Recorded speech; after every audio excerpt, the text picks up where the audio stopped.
Tamil news நேயர்களுக்கு வணக்கம். இன்றைய சிறப்பு நேர்காணலில் நம்மோடு இருந்திருப்பவர் மூத்த பத்திரிகையாளர் திரு பிரியன் சார். சார் வணக்கம். வணக்கம் சார். சார், தாவேகா தலைவர் விஜய் அவர்கள் 2 தொகுதியில போட்டியிடுவதாக அறிவிச்சிருந்தாரு. அதுல இப்போ சென்னை உயர்நீதிமன்றத்துல ஒரு வழக்கு தொடுக்கப்பட்டிருந்தது. அவருடைய வேட்பு மனுவுல முரண்பட்ட தகவல்கள் கொடுக்கப்பட்டிருக்கிறது. குறிப்பாக சென்னை பெரம்பூர் தொகுதியில நீங்க அசையா சொத்துக்களினுடைய மதிப்பு 115 கோடி அப்படிங்கிற மாதிரியும், திருச்சி கிழக்குல 220 கோடி அப்படிங்கிற மாதிரியும் நீங்க பதிவு செஞ்சிருக்கீங்க அப்படின்ற ஒரு விஷயத்த தற்போது வந்திருக்கக்கூடிய அண்மை தகவலா பார்க்கிறோம். சென்னை உயர்நீதிமன்றத்து தலைமை நீதியரசரே ஒரு கருத்து தெரிவிச்சிருக்காரு. இது ஒரு முறைகேடானது, இது ஒரு வாரத்திற்குள்ளார பதிலளிக்கணும் அப்படின்ற ஒரு உத்தரவையும் பிறப்பிச்சிருக்கிறாரு. எப்படி பார்க்கிறீங்க? தேர்தல் சமயத்துல இன்னும் நாளை மறுநாள் இன்னும் 2 நாட்களே உள்ளன. தேர்தல் வரக்கூடிய சமயத்துல இப்படிப்பட்ட ஒரு பிரச்சனை ஓடிட்டு இருக்கு. வேட்புமனு என்னவாகும்? நிராகரிக்கப்படுமா? அல்லது அவர் தேர்தல்ல எந்த சட்ட சிக்கலும் இல்லாம கண்டெஸ்ட் பண்ணுவாரா? ஆஸ் எ சீனியர் ஜேர்னலிஸ்ட் எப்படி பாக்குறீங்க சார்? அதாவது விஜய் கட்சியெல்லாம் புதுசா ஆரம்பிச்சிருக்காருன்னு பார்த்தா, அதுல அதாவது அனுபவப்பட்டவர்கள், இதுக்கு முன்னாடி தேர்தலில் மனு தாக்கல் பண்ணவங்க, இல்லை அதுக்கான சிறப்பு வழக்கறிஞர்கள், இவர்கள் மூலமா ஒரு முறைப்படி மனு தாக்கல் பண்றதுக்கான வாய்ப்பு இருந்து கூட அவர் மனு தாக்கல் பண்ணது பெரம்பூர்லயும் சரி, திருச்சி கிழக்குலையும் சரி, பலவிதமான மிஸ்மேட்ச் இருந்தது. ரெண்டுத்துக்கும் சம்மந்தம் இல்லாமல் இருந்தது. ஒரு இடத்துல 51 வயசு, இன்னொரு இடத்துல 52 வயசு, இதெல்லாம் சொன்னாரு. ஒரு இடத்துல அந்த கேஸையே விட்டுட்டார். அவர் மேல இருக்கிற கேஸையே விட்டுட்டார். ஒரு கேஸ் மதுரையில மாநாடு நடத்திய போது அந்த கேஸ், மதுரை மாநாடு, அந்த மதுரை மாநாடு கேஸையே விட்டுட்டார். அதுக்கப்புறம் கிழக்குல அதை போட்டார். இதுக்கெல்லாமே அப்ஜெக்ட் பண்ணாங்க. மனு பரிசீலனை பண்ணும்போது இது அப்ஜெக்ட் பண்ணாங்க. அப்போ என்ன சொன்னாங்க, அடிஷனலா ஒரு அஃபிடவிட் வாங்கிக்கலாம் அப்படின்னு அடிஷனலா அஃபிடவிட் வாங்கி கரெக்ட் பண்ணிட்டாங்க வச்சுக்கோங்களேன்.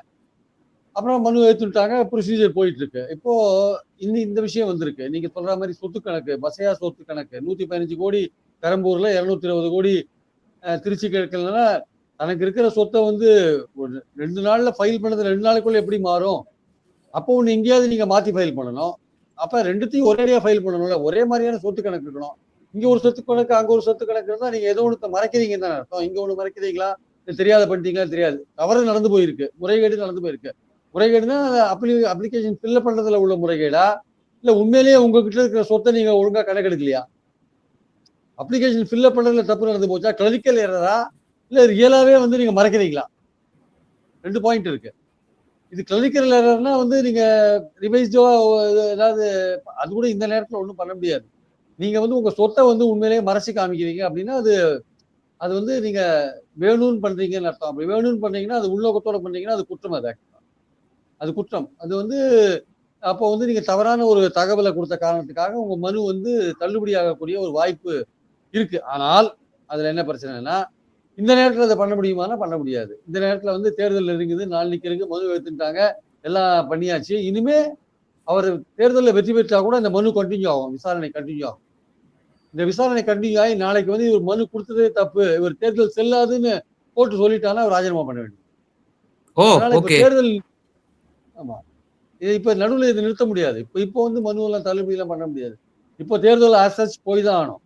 அதுக்கப்புறம் இந்த வழக்கு அப்படியே கண்டினியூ ஆகும்போது கோர்ட்ல கேஸ் வரும்போது, சோ ஃபைனல் வெர்டிக்ட் வந்ததுக்கு அப்புறம் தான் அதுக்குண்டான தீர்ப்புகள் வரும்ன்றீங்க. இப்போ நடுவில் இப்ப நீங்க ஒண்ணும் பண்ண முடியாது. அதாவது இது கிட்டத்தட்ட ஃபைனலைஸ் ஆயிடுச்சு. இந்த விஷயங்கள்லாம் யார் போட்டி போடுறாங்க, என்ன இதெல்லாம் கிட்டத்தட்ட ஃபைனலைஸ் ஆகி எல்லாம் மிஷின்லாம் ரெடி பண்ணி எல்லாம் பண்ணிட்டாங்க.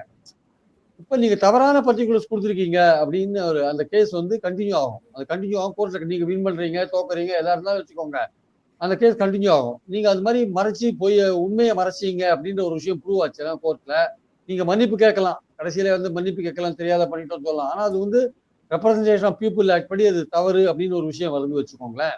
அது ஆமா தப்பு, மனு தாக்கல் பண்ணது தப்பு, அதனால நீங்க டிஸ்குவாலிஃபை ஆறீங்க, நீங்க கொடுத்த விவரங்கள் தவறு அப்படின்னு போட்டு சொல்லிட்டாங்கன்னா, அதுக்கு முதல்ல அப்பீலுக்கு மேல அப்பீல், சுப்ரீம் கோர்ட் வரையும் போவாங்க வச்சுக்கோங்க. பட் ஆனா அவருடைய பதவிக்கு முதல்ல எடுத்தோன்னு ஆபத்து வரும்.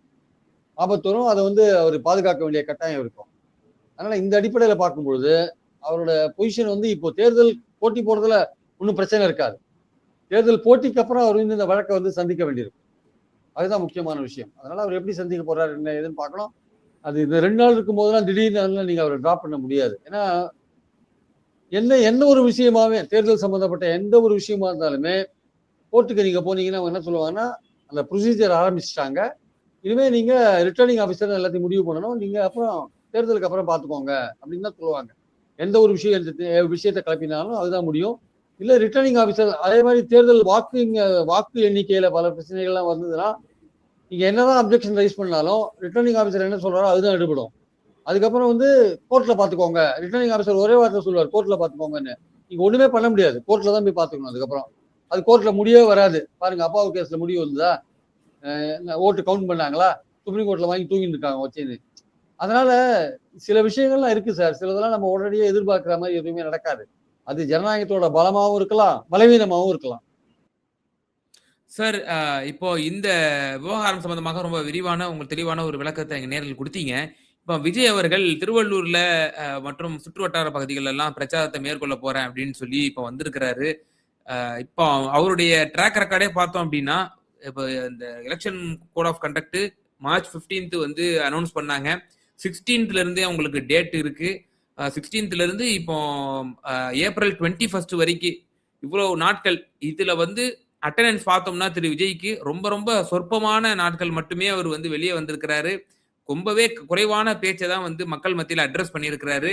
இவருடைய இந்த செயல்பாடு மக்கள் மத்தியில எப்படி போய் ரீச் ஆயிருக்குன்னு நீங்க பாக்குறீங்க? இப்ப விஜய்க்கு அந்த மவுஸ் அப்படியே தான் இருக்கா? இல்லாட்டி இந்த களம் எப்படி இருக்குன்னு நீங்க நினைக்கிறீங்க? இல்ல அதாவது வந்து நீங்க சொல்ற மாரி 38 மாவட்டங்கள்ல இதுவரையும் ஒரு 10 மாவட்டங்கள் கூட போகல. 10 மாவட்டங்கள் கூட முழுசா போனாரா தெரியாது. போன மாவட்டங்கள்லயும் பல மாவட்டங்கள்ல பேசல. பேசின மாவட்டங்களையும் அவர் பெருசா பேசினது என்னன்னு பாத்தீங்கன்னா, திமுக அட்டாக் தான்.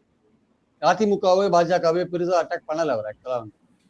சும்மா பாஜக தலைமையில் மற்றும் சிலர் அல்லது பாஜக திமுக கூட்டணிக்குள்ள ஒரு அண்டர்ஸ்டாண்டிங் அப்படிலாம் பேசுறாரே தவிர, பெரிய அளவுல பாஜகவையும் அதிமுகவையும் தாக்கல. ஒருவேளை போஸ்ட் எலெக்ஷன்ஸ்ல ஏதாவது அவங்களுக்குள்ள ஏதாவது உடன்பாடு வரதுக்கான வாய்ப்பு இருக்கோ, அதுக்கு அதுக்கு அதுக்கு வசதியா வந்து பேசாத இருக்காரோன்னு கூட ஒரு எண்ணம் நமக்கு தோன்றத பாக்குறோம் நம்ம. அது எப்படி யாருன்னு பொறுத்து இருந்தா பாக்கணும். ஆனா அவர் பேசின இடத்துலயும் திமுக அட்டாக் தான். கேட்டா திமுக தானே ஆட்சியில இருக்கு. பாஜக ஆட்சியில இல்லையா? தமிழ்நாட்டுக்கு விரோதமா பல விஷயங்களை செய்யலையா? ஏன் நீங்க பெரிதும் எதிர்பார்க்கிற மைனாரிட்டிஸ வந்து அவங்க கொண்டு வர சட்டத்தினால அவங்கள வந்து கொஞ்சம் சங்கடப்படுத்தலையா? எஃப்சிஆர்ஏ சட்டத்தினால அதுக்கெல்லாம் வாய் திறக்க மாட்டீங்களா? அதெல்லாம் தமிழ்நாட்டுல இருக்கிற மைனாரிட்டிஸ் அஃபெக்ட் பண்ணாதா? அப்ப மைனாரிட்டிஸ் எப்படி உங்களை நம்பி ஓட்டு போடுவான் நான் கேட்கிறேன். நீங்க அவங்களுக்கு குரல் கொடுக்கலன்னா நீங்க திமுக குறை சொல்லுங்க வேண்டாம்னு சொல்ல. பட் ஆனா அதே சமயம் மத்திய பாஜக என்ன பண்ணுதுன்னு சொல்லணும்ல. மத்திய பாஜக பேரை சொல்றதுக்கே உங்களுக்கு தைரியம் இல்லையே. உங்களுக்கு வந்து உங்க கூட்டம் நீங்க கூட்டத்துக்கு அப்ரூவ் வாங்கிட்டு நீங்க போலன்னா அதுக்கு திமுக மேல பழிய போடுறீங்க. ஆட தெரியாத டான்சர் மேடை சரியில்லைன்னு சொன்னாலாம். ஆட தெரியாத டான்சர் மேடை கோலன மாடலா இருக்குன்னாங்களா. அந்த கதை தான் விஜய் கதையா இருக்கு. உங்களுக்கு பர்மிஷன் கொடுத்தா கடைசி நிமிஷத்துல பர்மிஷன் கொடுத்தாங்க. இன்னும் சில திமுக அதிகாரிகள் இருக்கிறார்கள். இந்த கிழிது தேஞ்சு போன கிராம்போன் ரெக்கார்டு மாதிரி நீங்க அதே பேசுனீங்க. தேஞ்சு போன பென்ட்ரைவ் மாதிரி இருந்தீங்கன்னா என்ன பண்றது? ஒண்ணும் பண்ண முடியாது சார். அதையே பேசிட்டு இருக்காரு. இவர் போகல. இவர் பல இடத்துக்கு போகாத இருக்காரு. இவர் போட்டும் நல்லா பிரச்சாரம் பண்ணட்டும். ஆனா இவருக்கு என்ன தெரியுமா? ஜனநாயகத்தையே கேள்விக்குள்ளாக்குற மாதிரியான ஒரு எண்ணத்தை மனதில் வச்சிருக்காரு. அதான் ரொம்ப மோசமான எண்ணம். தான் போலேனா கூட தனக்கு பின்னாடி இருக்கிற அந்த கிரௌடு தனக்கு ஓட்டு போடும். தன்னை பார்க்கலைனாலும் ஓட்டு போடும். ஒவ்வொரு வீட்லயும் எங்க ஆள் இருக்காங்க. எங்க ஆளுங்க வந்து அவங்க அப்பா அம்மா ஓட்டு போட வைப்பாங்க. எங்க ஆளுங்க அவங்க அப்பா அம்மாவை பிளாக்மெயில் பண்ணி ஓட்டு போட வைப்பாங்கன்னு நினைக்கிறார். பிளாக்மெயில் பண்ணி ஓட்டு போட வைப்பாங்கன்னு நினைக்கிறார். அது சம்பந்தமா சில வீடியோஸ்லாம் வெளில வந்திருக்கு. அந்த பசங்க வந்து பிளாக்மெயில் பண்ணி அப்பா அம்மா ஓட்டு போட வைக்கிற மாதிரியான சில வீடியோஸ்லாம் இந்த விர்ச்சுவல் வாரியர் கொடுத்துருக்காங்க. இது வந்து ரொம்ப மோசமான ஒரு டெண்டன்சி. எலெக்ஷன் கமிஷன் இதை பார்த்துட்டு சும்மா இருக்கக்கூடாது. அந்த மாதிரி எப்படி விடலாம் நான் கேட்கிறேன். சில மோசமான அந்த வீடியோவை சொல்ல விரும்பல. இவர் சொல்றாருல்ல ஒவ்வொரு வீட்லயும் விஜய் இருக்காங்கன்ட்டு. அந்த விஜய் அவங்க அப்பா அம்மா ஓட்டு போட வைப்பாங்கன்னு சொல்றாருல்ல. அந்த அப்பா அம்மாவை எப்படி விஜய் ரசிகர்கள் ஓட்டு போட வைக்கிறாங்கிறதுக்கு சில வீடியோஸ் எல்லாம் வெளில வந்திருக்கு. எப்படி கம்பல் பண்றாங்க, எப்படி பிளாக்மெயில் பண்றாங்கன்ட்டு. அதை எப்படி அலோவ் பண்றாங்க எலெக்ஷன் கமிஷன்? அப்ப என்ன மாதிரியான கூட்டத்தை உருவாக்குறீங்க நீங்க? ஜனநாயகத்தில் நம்பிக்கை இல்லையா? எப்படி கம்பல் பண்ண முடியும்? இதில் அநியாயமா இல்லையா அது ஆக்சுவலா? அப்போ ஒரு கல்ட்டை உருவாக்குறீங்க. ஒரு ஒரு உங்க பின்னாடி ஒரு கூட்டத்தை ஒரு கட்டுப்பாடற்ற கண்மூடிய ஒரு கூட்டத்தை உருவாக்குறீங்களா நீங்க? அந்த கூட்டம் உங்களுக்கு நீங்க என்ன பண்ணாலும் ஓட்டு போடும். நீங்க போகாத இருந்தாலும் ஓட்டு போடும், போனாலும் ஓட்டு போடும். 41 பேர் செத்தாலும் ஓட்டு போடும். எது பண்ணாலும் ஓட்டு போடும். மயங்கி விழுந்தாலும் ஓட்டு போடும். எல்லாத்துக்கும் ஓட்டு போடும் நினைக்கிறீங்கன்னா அப்போ உங்க அரசியல் பொலிட்டிக்கல் மிஷன் என்ன? பொலிட்டிக்கல் விஷன் என்ன? மிஷன் என்ன? விஷன் என்ன? ஒண்ணுமே இல்லையே. நீங்க அவங்கள பார்த்து உங்க பொலிட்டிக்கல் விஷயம் சொல்லுங்க. யாரையுமே நான் சந்திக்க மாட்டேன், நான் வரேன்னு சொன்ன கூட்டத்துக்கு வரமாட்டேன், ஆனா நான் வராட்டியும் பரவாயில்ல எனக்கு ஓட்டு போடுவாங்கன்னா இது ஜனநாயகத்தை கேலி கூத்தாகிற மாதிரியான விஷயமா இருக்க. உங்களோட 70 வருஷம் 50 வருஷம் கட்சி வச்சிருக்கவங்க தெரு தெருவா அலையிறாங்க சார். மக்களை பார்க்கணும் ஜனநாயகத்துல. அதுதான் ஜனநாயகம். நான் பார்க்கவே மாட்டேன், எனக்கு எப்படி ஓட்டு வந்துடும் நீங்க நினைச்சீங்கன்னா அப்போ உங்களை வந்து மக்கள் தண்டிக்க வேண்டிய அவசியம் இருக்கு. ஆக்சுவலா மக்கள் உங்களை தண்டிக்க வேண்டிய அவசியம் இருக்கு. ஏன்னா நான் யாரையும் பார்க்க மாட்டேன், நான் போற இடத்துல கூட்டம் வரும். நீங்க தொடர்ந்து 10 நாள் தொடர்ந்து போங்க, உங்க கூட்டம் எப்படி வருதுன்னு பார்க்கலாம். 10வது நாள் குறையுதா இல்லையா பாருங்க. நீங்க 2 நாளைக்கு ஒரு தடவை எங்கா கூட்டு போறீங்க, அந்த கூட்டத்தை அந்த கட்டுப்பாடு அந்த கூட்டத்தை சேர்க்கணும் தானே போறீங்க நீங்க. உங்க நோக்கம் என்ன? அதுதானே உங்க நோக்கம். தொடர்ந்து போங்க, அடிக்கடி போங்க. எப்படி கூட்டம் வரும்? அவ்வளவு கூட்டம் வரும். ஒரு தடவை பார்த்தா மறுபடியும் வருவானே. அந்த கூட்டம் ஓட்டாகுமா? அது தெரியாது. கூட்டம் ஓட்டாகுமான்றது ஒரு கேள்விக்குறி. நம்ம பாயிண்ட் என்னன்னா, புதுசா வாக்காளரானவங்க, இளைஞர்கள் 18 வயசுல இருந்து 29 வயசு இருக்க இளைஞர்கள் எல்லாரும் விஜய்க்கு தான் ஓட்டு போடுவாங்க. எப்படி ஓட்டு போடுவாங்க? புதுசா வாக்காளர்கள் 14 லட்சம் பேரு. 18, 19 வயசுல இருந்து 29 வயசு இருக்கிறவங்க 1,07,00,000 பேரு. ரெண்டும் சேர்த்தா 1,20,00,000 பேரு. 1,20,00,000 பேரை ஒரு 234 கான்ஸ்டியூன்சில ஒரு ஆவரேஜா போட்டுக்கோங்க. வகுத்து பாத்தீங்கன்னா ஒரு கான்ஸ்டியூன்சிக்கு 50,000 பேர் வருவாங்க. 50,000, 51,000 பேர் வருவாங்க இளைஞர்கள். அந்த 18ல இருந்து 29. அந்த 51,000 இளைஞர்களும் உங்களுக்கு தான் ஓட்டு போடுவாங்களா? நான் உங்களுக்கு மேக்சிமம் 20,000 ஓட்டே கொடுக்குறேங்க. 20,000 வாங்கிடுங்க. மேல வந்து ஒரு 20,000 கூட வாங்க. 40,000 வாங்குங்க. 40,000 வாங்கி நீங்க வின் பண்ண முடியுமா? இன்னைக்கு இப்ப அசம்பிளி தேர்தல 1 லட்சம் குறைஞ்சது 90,000 இருந்து 1,10,000 ஓட்டு வரையும் வாங்காத நீங்க வின் பண்ண முடியாது. அதான் இன்னைக்கு இருக்கிற நிலைமை. அப்படி இருக்கும்போது நீங்க ஒரு 40,000 ஓட்டு வாங்குறதுக்கான வாய்ப்பு வச்சுட்டு நீங்க என்ன மாதிரி உங்க ரசிகர்களுக்கு என்ன மாதிரியான ஒரு இன்ஸ்ட்ரக்ஷன் கொடுக்குறீங்க? உங்க வீட்டுல இருக்கிற அப்பா அம்மாவை நீங்க மிரட்டி ஓட்டு போட வைக்கணுன்ற மாதிரி அந்த அளவுல நீங்க அவங்க என்கரேஜ் பண்றீங்க. அப்போ இது ஒரு மாதிரியான ஒரு குடும்பத்துல வந்து நீங்க பிரச்சனையை உண்டாக்குற ஒரு விஷயத்தை சொல்றீங்க. தமிழ்நாட்டுல இருக்கிற பல குடும்பங்கள்ல பிரச்சனை உண்டாக்குற ஒரு விஷயத்தை நீங்க பண்றீங்க. உங்க ரசிகர் உங்களுக்கு ஓட்டு போடுறது வேற விஷயம். அவங்க அப்பா அம்மாவை போய் கம்பல் பண்ணணும்னு ஏன் தூண்டி விடுறீங்க? இந்த தூண்டுதலுக்காகவே நீங்க வந்து உங்க மேல கேஸ் புக் பண்ணணும். ஆக்சுவலா கேஸ் புக் பண்ணணும் சார், தூண்டி விடுறதுக்காக. ஏன் இது மாதிரி பண்றீங்க? இந்த வேலையை பண்றீங்க. நியாயமா போய் 234 கான்ஸ்டியூன்சில உங்க வேட்பாளர்கள் நினைச்சா பரிதாபமா இருக்கு. பாவம். ஒரு 30 வேட்பாளர் தவிர மற்ற ஒரு 210 வேட்பாளர்கள் 205 வேட்பாளர்கள் பைசா இல்லாத திண்டாடுறாங்க. திமுக அதிமுக வைத்து போட்டி போடணும்னா நிறைய வசதி வேணும், கட்டுமானங்கள் வேணும். அவங்களுக்கு ஒண்ணுமே இல்லை. பல இடங்கள்ல விலை போயிட்டாங்க. உண்மைதான். ஃபீல்ட்லயே காணும் பல இடங்கள்ல. எல்லாமே இந்த ஆதவ ஒரிஜினாவையும் புஷியா இருந்து நீங்க பார்த்துட்டு இருக்கீங்க. பாவம் ஒண்ணும் தெரியாத தாவேக்கா தொண்டன் அவன் வந்து பல மாவட்ட செயலாளர்கள் பட்டியல் நிறுத்தவர்கள்லாம் வேட்பாளர் ஆக்கியிருக்கீங்க. அவன் உங்களோட பொம்மையை வச்சுன்னு பிரச்சாரம் பண்ணிட்டு இருக்கான். உங்களுடைய கட் அவுட் வச்சுன்னு பிரச்சாரம் பண்ணிட்டு இருக்கான். அவனுக்கு என்ன அதை வச்சு பிரச்சாரம் பண்ணி அவன் என்ன பண்ண முடியும்? என்ன இம்பாக்ட் பண்ண முடியும்? ஒரு நாளைக்கு ஒரு பிரச்சாரத்தை பண்றதுன்னா ஒரு வேட்பாளருக்கு கிட்டத்தட்ட 3-4 லட்சம் ரூபாய் செலவாகும். அவன் எங்கேருந்து போவான்? காத்தால வந்தா 100 பேர் வந்து அவனுக்கு டிஃபன் போடணும், அவனுக்கு டீ வாங்கி தரணும், மத்தியானம் லஞ்சு தரணும், சாயந்தரம் டீ தரணும், ராத்திரி சாப்பாடு போடணும், போகும்போது கையில 300 ரூபாய் கொடுத்து அனுப்பணும். இதெல்லாம் யார் சார் கொடுப்பாங்க?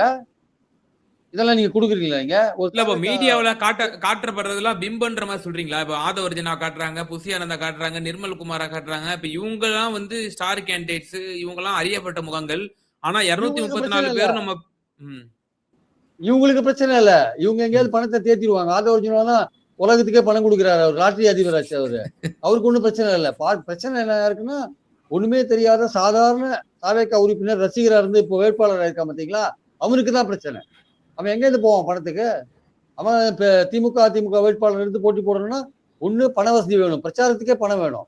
ஒரு 20 நாள் பிரச்சாரம் பண்ணணும்னா பணம் வேணும். ஒரு நாளைக்கு 4 லட்சம் 3 லட்சம் 5 லட்சம் வேண்டி இருக்கும் சார். அது இல்லாட்டி எப்படி முடியும் அவனுக்கு? எங்க இருந்து போவான் அவன் பணத்துக்கு? யார் கொடுப்பா அவனை நம்பி? அவன் வெற்றி பெற கேண்டிடேட்டா இருந்தா கூட லோக்கல்ல இருக்கிறவங்க வந்து பணம் கொடுப்பாங்க அவனுக்கு. வெற்றி பெற மாட்டான், ஓட்டை தான் பிரிப்பாங்க, எப்படி பணம் கொடுப்பாங்க? அப்ப எங்க இருந்து போவான் பணத்துக்கு? நீங்களும் பிரச்சாரத்துக்கு போக மாட்டீங்க, அவனுக்கும் பாவம் செலவழிக்கிறதுக்கு பணம் இருக்காது. அந்த கேண்டிடேட் எங்க போவான்? அதான் எடப்பாடியில வேலை போயிட்டான். எடப்பாடியில வேலை போயிட்டான், தெரிஞ்சு வேலை போயிட்டான், தெரியாத பல பேர் வேலை போயிட்டான், பிரச்சாரமே பண்ணல. என்னோட ஃப்ரெண்ட்ஸ் பல கான்ஸ்டியூன்சில ஃபோன் பண்றாங்க, தாவேக்கா கேண்டிடேட் எங்க இருக்கானே தெரியல. எல்லாம் ரிப்போர்ட்டர்ஸ் அவங்க எல்லாமே பல டிஸ்ட்ரிக்ட்ல இருக்கிறவங்க. தாவேக்கா ஆளுங்க எங்க இருக்காரு, கேண்டிடேட் எங்க இருக்கானே தெரியல. அப்படியே சந்திச்சு கேட்டாலும் என்ன சொல்றாங்கன்னா, எங்க விஜய்க்கு ஒவ்வொரு ஃபேமிலியும் ஆள் இருக்கு, நாங்க பிரச்சாரம் பண்ண வேண்டியது இல்லை, அவங்க ஓட்டு போடுவாங்க, அவங்க அப்பா அம்மா ஓட்டு போடுவாங்க அப்படின்னு சொல்றாங்க சார். அப்படியே ரொம்ப இதா சொல்றாங்களாம், அதாவது ஒரு கான்பிடென்டா சொல்றாங்களாம். நாங்க போகவே வேண்டியது இல்லை சார், நாங்க எதுக்கு சார் பிரச்சாரம் பண்ணணும், எங்களுக்கு வீட்டுக்கு வீடு விஜய் இருக்காரு சார், அவங்க அப்பா அம்மா விஜய், அந்த விஜய் போட சொல்லுவார் சார் அப்படின்றாங்களாம். இப்போ இது என்ன ஜனநாயகத்துல, இது என்ன மனநிலை? இது ஆக்சுவலா இது என்ன மனநிலை நான் கேட்கறேன். சார், அதுக்கேற்றபடி திமுக, நீங்க வீடியோ போடுறீங்க. அதிமுக கிட்ட விலை போகக்கூடிய அளவுக்கு தாவேக்காவுல அவ்வளவு பலவீனமான கேண்டிடேட்ஸ், பலவீனமான ஒரு தன்மை தான் இருக்கா அந்த கட்சியில? ஆமா சார். அந்த ரசிகர்கள்லாம் எங்க சார் போவாங்க? பெரிய பணக்காரங்க சில பேர் தான் இருக்காங்க. அதிகபட்சம் சார். அதிகபட்சம் ஒரு 35, 40 கேண்டிடேட் தவிர, தாவேக்கால இருக்கிற மத்தவங்கலாம் வசதி இல்லாதவங்க கேண்டிடேட்டா போட்டிருக்கிறவங்க. அது நல்ல விஷயம் தான். ஆனா அவங்களுக்கு நீங்க சப்போர்ட் பண்ண வேண்டாமா? ஒண்ணு நீங்க பிரச்சாரத்தின் மூலமா சப்போர்ட் பண்ணணும். இல்ல பணம் மூலமா சப்போர்ட் பண்ணணும். இதுவுமே பண்ணலைன்னா என்ன பண்ணுவான் அவன்? உங்க படத்த கட் அவுட் வச்சு எவ்வளவுதான் பிரச்சாரம் பண்ணுவான்?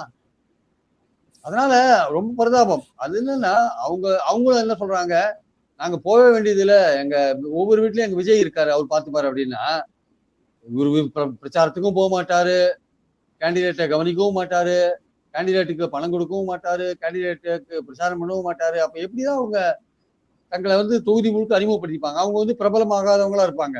இப்ப திமுக, அதிமுக கேண்டிடேட்னா ஓரளவுக்கு ஒன்றிய லெவலியா தெரிஞ்சவனா இருப்பான். அவன் தெரிஞ்சவனா கூட இருக்க மாட்டான். அப்ப எப்படி மக்கள் அவனை நம்புவாங்க?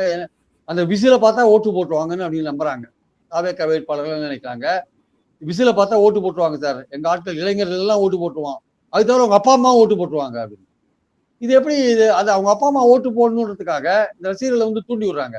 போய் உங்க அப்பா அம்மா விடாத, ஏதாவது மிரட்டி கிரட்டி ஓட்டு வாங்கிடு அப்படின்ற மாதிரி பண்றாங்க. இது தவறு இல்லையா? அது இந்த மாதிரி போறது தவறு இல்லையா?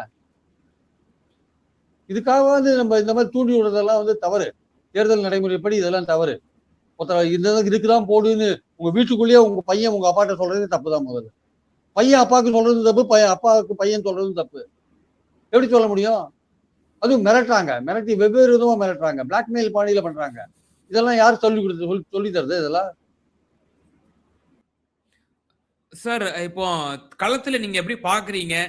இப்போ பிரச்சாரமும் சொற்ப பிரச்சாரங்கள், அதேபோல வேட்பாளர்கள இதுவரை ஒருத்தர கூட பேர் சொல்லி இவருக்கு ஓட்டு போடுங்க.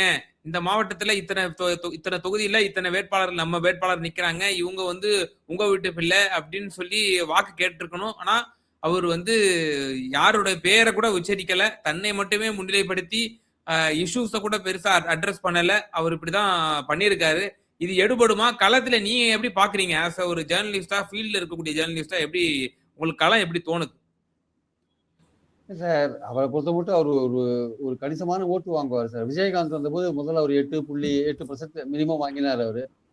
2006 தேர்தல்ல. 2009 பார்லிமெண்ட் எலெக்ஷன்ல ஒரு 10% வரையும் தொட்டுட்டார் அவரு. அவரை விட இவர் பாப்புலர். விஜயகாந்தோட விஜய் பாப்புலர். அதுல எனக்கு எந்த சந்தேகமும் இல்ல.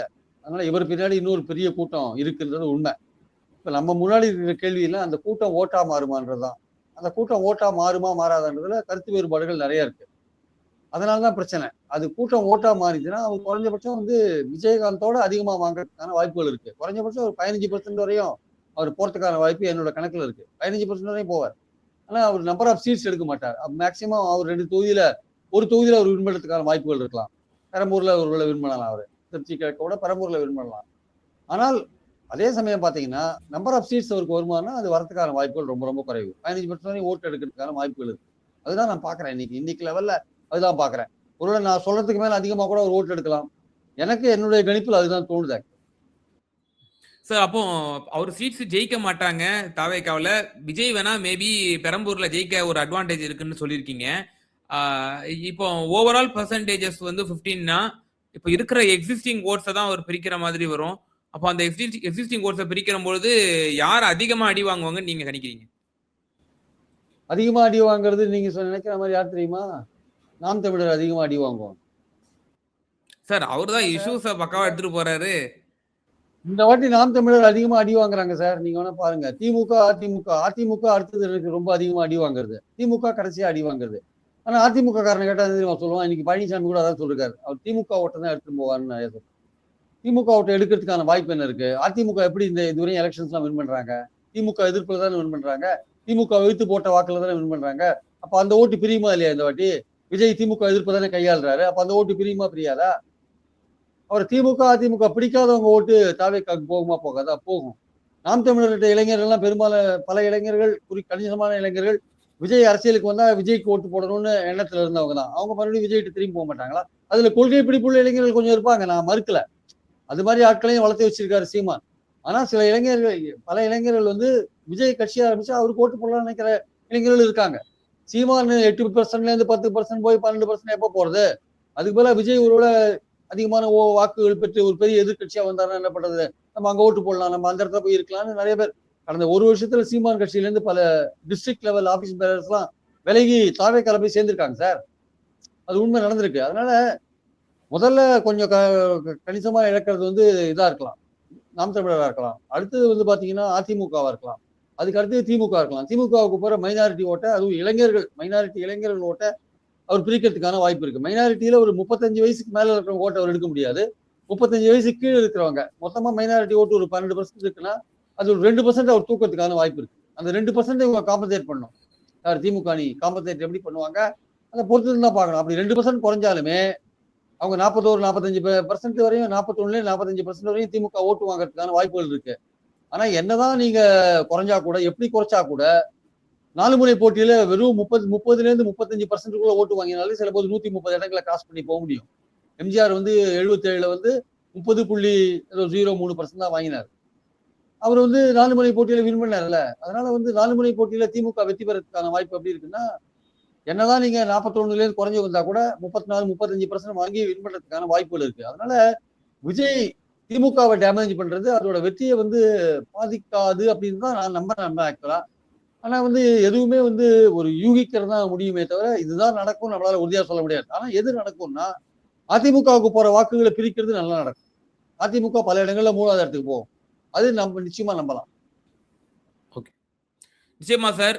திரு விஜய் அவர்களுடைய இந்த வேட்புமனு சம்பந்தமான வழக்கு மற்றும் அவருடைய பிரச்சாரம் மற்றும் அண்மையினுடைய கள நிலவரம் பற்றிய ரொம்ப தெளிவான உங்களோட பார்வையில பதிவு செஞ்சீங்க. ரொம்ப நன்றி.